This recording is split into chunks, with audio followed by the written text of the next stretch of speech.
ان مقاصد کے حصول کے لیے تحریک لبیک پاکستان کا یہ مارچ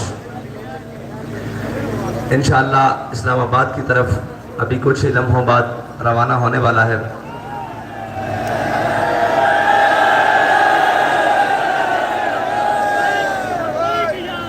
پاکستان کے اندر اس وقت سیاسی، دینی، مذہبی، معاشی عدم استحکام ہے۔ اس کے جو اثرات پاکستانی عوام پر، پاکستانی قوم پر اور ملک پر پڑ رہے ہیں، ان سب کو ملیامیٹ کرنے کے لیے اور اس منشور کو آگے رکھ کر چلنے کے لیے، جس مقصد کے لیے پاکستان بنایا گیا تھا، جو مقصد ہمارے بڑوں نے سامنے رکھ کر پاکستان، اس خطہ ارض میں پاکستان کے وجود کو قیام میں لایا، اس مقصد کے حصول کے لیے انشاءاللہ تحریک لبیک پاکستان جا رہی ہے۔ اور تحریک لبیک پاکستان کی جو موجودہ مہنگائی ہے، اس میں پیٹرولیم کی مصنوعات کی قیمتیں جو آسمان کے ساتھ جا لگی ہیں، ان کے خلاف، اور اس وقت جو مہنگائی کے، چکی کے، ظلم کے، بدامنی کے، اور جو پاکستانی قوم کا حال کر دیا ہے، انفراسٹرکچر تباہ ہے، عدل نہیں ہے، یہاں پر تھانہ کلچر، پٹوال کلچر اور سارے ان ازم نے جس نے بھی پاکستان کو جکڑا ہوا ہے، وہ جابرانہ نظام ہو، ظالمانہ، سردارانہ اور جو بھی نظامات ہیں، ان کے خلاف تحریک لبیک پاکستان کا یہ پاکستان بچاؤ مارچ ہے۔ ہر اس ظالم سے بچاؤ مارچ ہے جو 76 سالوں میں اس پاکستان کے اوپر مسلط ہے، وہ کسی بھی روپ میں ہے، وہ رنگ، نسل اور جناب دین کے نام پر، سیاست کے نام پر، طاقت کے نام پر، جس نام پر بھی مسلط ہے، اس سے پاکستان کو بچانے کے لیے پاکستان مارچ الحمدللہ اپنی منزل کی جانب رواں دوا ہے۔ اور جس طرح اہلیان سندھ خصوصاً اور اہلیان پنجاب نے جس طرح محبت کا اظہار کیا ہے، اور جو ان کی آنکھوں کی چمک اور رونق تحریک لبیک پاکستان کے اس مارچ کے پہنچنے کے اوپر سامنے آئی ہے، اس سے یہ پتہ چل رہا ہے کہ ہر ظلم انشاءاللہ مٹنے والا ہے اور حضور سید عالم صلی اللہ علیہ وسلم کا دین تخت پہ آنے والا ہے۔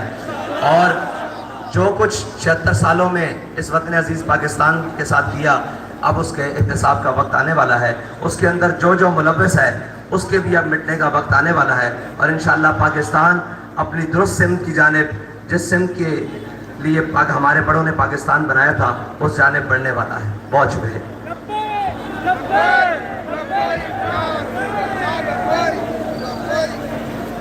شاہ صاحب، آپ کو نصف سفر مبارک ہو۔ اب اسلام آباد آپ سے 4 قدم دوری ہے۔ اب یہ بتائیے کہ جو ملک میں سیاسی انتشار ہے اور ایک خاص پارٹی کے اتحاد بند کر دیا گیا ہے، اور آپ جو امن اور صلح کی صلح خیر کے دائی ہیں، جو اس وقت سیاسی ڈیوائڈ ہے، اس کو ختم کرنے کے لیے کیا آپ اپنا کوئی رول ادا کریں گے؟ دیکھیں جی، یہ آج کا رونا تو نہیں ہے، یہ تو بہت پرانا رونا ہے۔ یہ تو محسن پاکستان قائد اعظم محمد علی جناح سے لے کر، پھر فاطمہ جناح سے لے کر، پھر مجیب الرحمان سے لے کر، پھر بھٹو صاحب سے لے کر، پھر جناب آگے چلتے ہوئے آج تک یہ سلسلہ پہنچا ہے۔ اس کے اندر ہم جو اپنا کردار ادا کر سکتے تھے وہ کر رہے ہیں۔ اگر مزید بھی جہاں ہم سمجھتے ہوئے کہ ہماری ضرورت ہے، انشاءاللہ ملک، قوم اور ملت کے لیے کھڑے رہیں گے، کھڑے ہیں اور انشاءاللہ کھڑے رہیں گے۔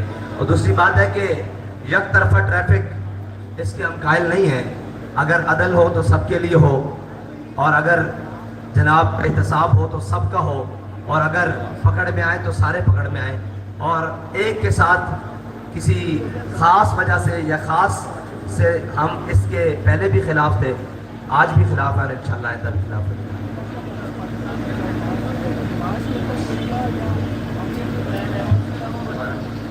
جو مارچ ہے یہاں پہ، یہ صرف مارچ شہر تک رہے گا کہ اس کے علاوہ کچھ اور آپ کا پلان ہے؟ اور دوسرا یہ بتائیے گا کہ اب جو موجودہ ملکی صورتحال، سیاسی صورتحال ہے، اس میں آپ سمجھتے ہیں کہ اس سال الیکشن کے کوئی امکانات ہیں اور ٹی ایل پی اس چیز کے لیے تیار ہے؟ دیکھیں، آپ نے سوال کیا کہ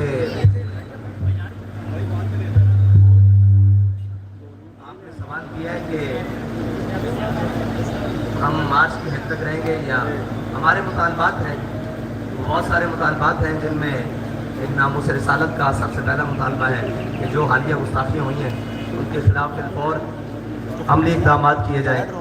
دوسرا مطالبہ یہ ہے کہ قوم کے اندر جو مہنگائی کے اندر پھنسا گیا ہے وہ مطالبہ ہے. تیسرا ہے قوم کی بیٹی ڈاکٹر عافیہ صدیقی کو واپس لانے کے لیے عملی اقدامات کیے جائیں. اور اس کے بعد بہت سارے مطالبات ہیں جن میں یہ بھی ہے کہ پاکستان کی قومی زبان کو پاکستان کے اندر عملی طور پر سرکاری طور پر دفاتر کے اندر کیا جائے. جب باقی قومیں اپنی قومی زبان میں اپنا نظام چلا سکتی ہیں تو پاکستانی قوم اور پاکستان میں اردو کا نظام نہیں چل سکتا ہے. یہاں انگریز کا نظام 1947 سے لے کر آج تک جس کی ہم شاید اے اور بی بھی نہیں بدل سکے اس کو بدلنے کا وقت ہے.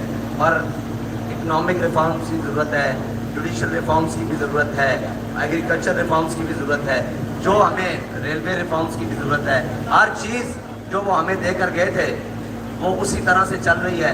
ہم نے ان 76 سالوں میں کچھ بھی نیا نہیں کیا, بس یہ کیا ہے کہ جو بلوچ ہمارے ساتھ تھے وہ آج ناراض ہو گئے ہیں. جو اہلیان سندھ ہمارے ساتھ پاکستان کا نعرہ لگاتے تھے آج وہ ناراض ہیں. جو جناب خیبر پختونخوا کے ناراض تھے پاکستان بنانے کے اندر, جنہوں نے کہا تھا یہاں بارڈر کے اوپر فوج کی ضرورت نہیں ہے, ہم جب تک زندہ ہیں, آج وہ بھی پاکستان سے ناراض ہیں. تو یہ ہماری اپنی پالیسیاں اور ان پالیسیوں کو درست کرنے کے لیے انشاءاللہ ہمارے میدان عمل کریں.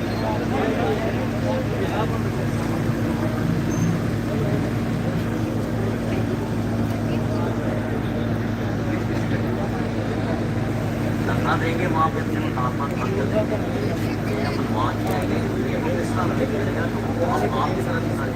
دیکھیں جی بجٹ میں تو انشاءاللہ ریلیف ہوگا, ضروری ہوگا, وہ تو ہمارے مطالبات میں ہے نا ساری چیزیں. رہی بات کہ یہ تو ان سے سوال ہونا چاہیے جنہوں نے بڑا سمجھدار وزیر خزانہ بلایا ہے اور کہا تھا کہ ڈالر کو کنٹرول کرے گا. تو ڈالر تو اس وقت 300 سے بھی اوپر کی اڑان بھر رہا ہے, اور جنہوں نے کہا تھا ہم معیشت قابو کر لیں گے, یہ تو سوال ان سے ہوگا اور وہ ہمارے ساتھ انشاءاللہ آمنا سامنا ہوگا اور ہم ان کو بیٹھیں گے کہ کون سی جگہ پر معیشت کیسے درست ہو سکتی ہے. یہ جب ہمارے ساتھ ہو کہیں بیٹھے یا ہمارے سامنے آئے تو انشاءاللہ ان کو بتایا جائے گا. آپ صاحب بتائیے گا کہ پاکستان بچاؤ مارچ کے لیے آپ کراچی سے نکلے, اس وقت لاہور پہنچ چکے ہیں. اسپیشلی پاکستان بچاؤ مارچ ہے, بجٹ جو بھی پیش کیا جا رہا ہے, اگر یہ عوام دوست نہ ہوا تو آپ پاکستان کو کیسے بچائیں گے اور پاکستانی عوام کو کیسے بچائیں گے؟ اس وقت صرف آپ کی طرف دیکھ رہے ہیں. دیکھیں بجٹ اگر عوام دوست نہ ہوا تو ہم عوام دوست بجٹ وائٹ پیپر کی شکل میں جاری کریں گے اور بتائیں گے کہ یہ مراعات یہ اشرافیہ کو سہولیات کم کہہ کے قوم کو سہولیات دی جا سکتی ہے.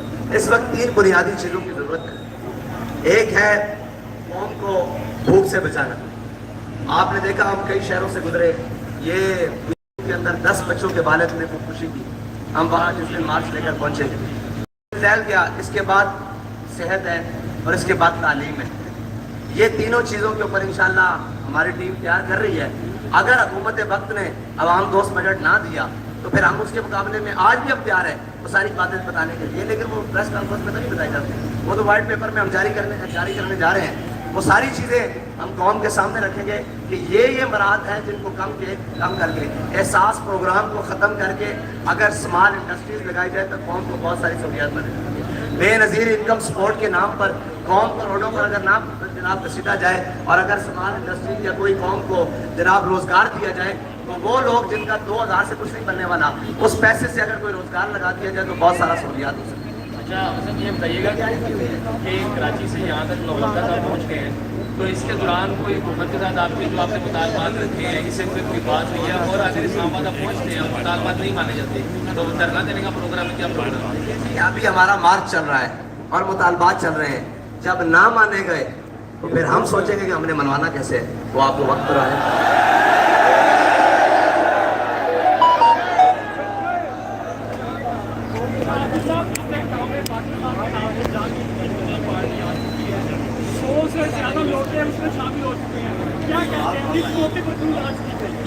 سوال تو اب آیا ہے. سوال یہ ہے کہ استحکام پاکستان کے نام پر پاکستان کا مزید استحصال ہونے جا رہا ہے. جن کا اپنے کارناموں کا وزن ان کے گھٹنے نہیں اٹھا سکے وہ قوم کا بوجھ اپنے کندھوں پر اٹھا سکیں گے.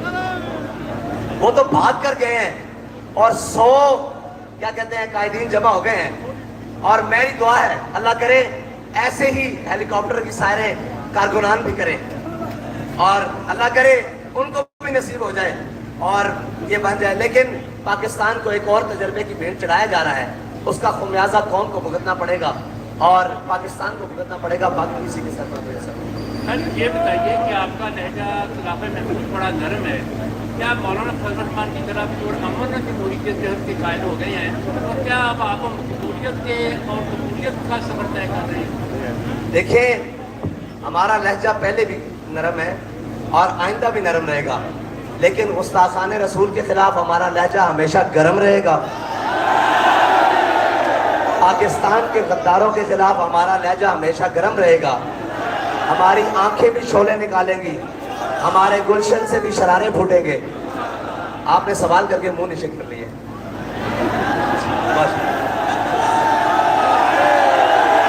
آپ سے مخاطب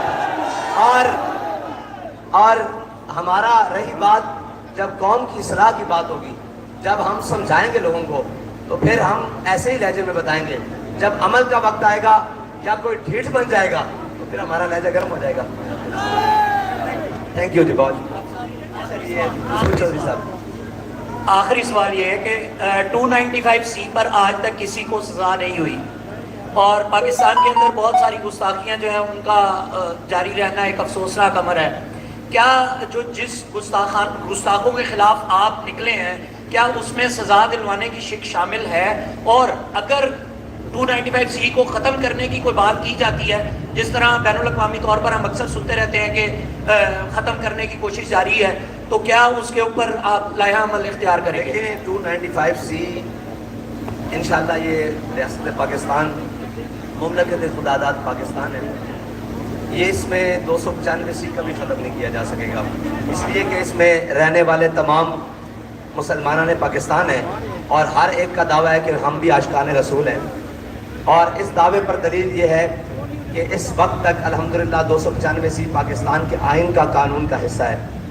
رہی بات کہ گستاخان رسول کو عملی سزا، اس کے لیے ہم جو مطالبات کرنے جا رہے ہیں وہ ہے CBD، کاؤنٹر بلاسفیمی ڈپارٹمنٹ. جس طرح کے ملک میں جب دہشت گردی کی لہر دوڑی تو CTD بنایا گیا، اسی طرح کا یہ ایک ادارہ بنایا جائے جس کا کام ہی صرف یہ ہو کہ ملک کے اندر انتشار پھیلانے کے لیے یہود و نصارہ کی جو یہاں سازشیں ہیں اور عالمی جناب استعمار یہ چاہتا ہے کہ مسلمان آپس میں ان معاملات میں الجھے رہیں.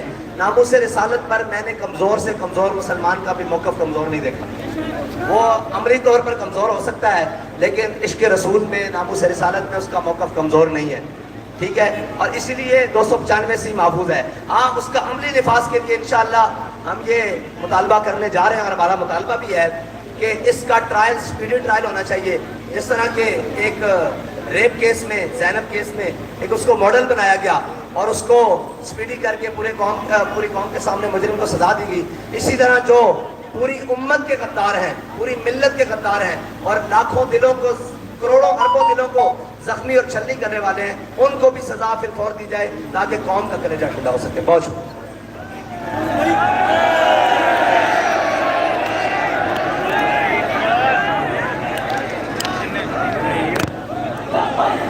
چینل لازمی سبسکرائب کر رہے ہیں یار. یا رسول اللہ